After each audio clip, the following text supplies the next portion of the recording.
이 물건의 기능에 대해서 모르는 사람은 없을 겁니다.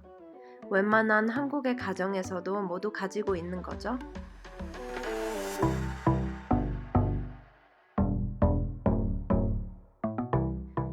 비데를 만든 것은 프랑스였습니다.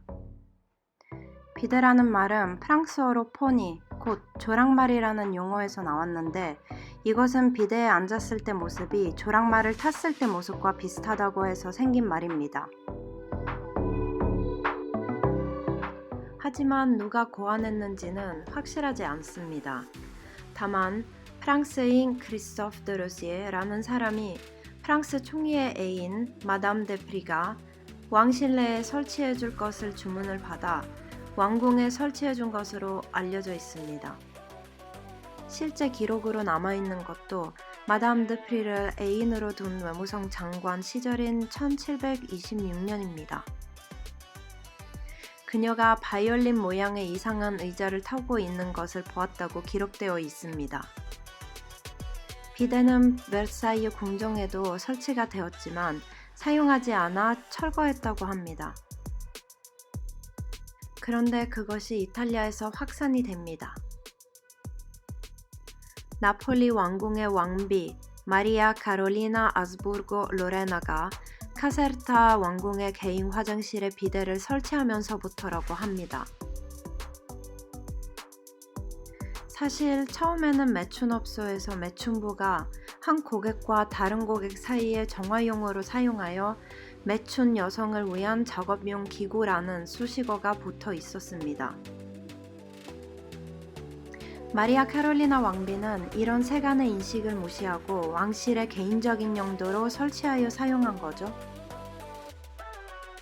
하지만 비데 사용이 붐을 이룬 것은 제2차 세계대전 이후 최근이라고 할 수 있습니다.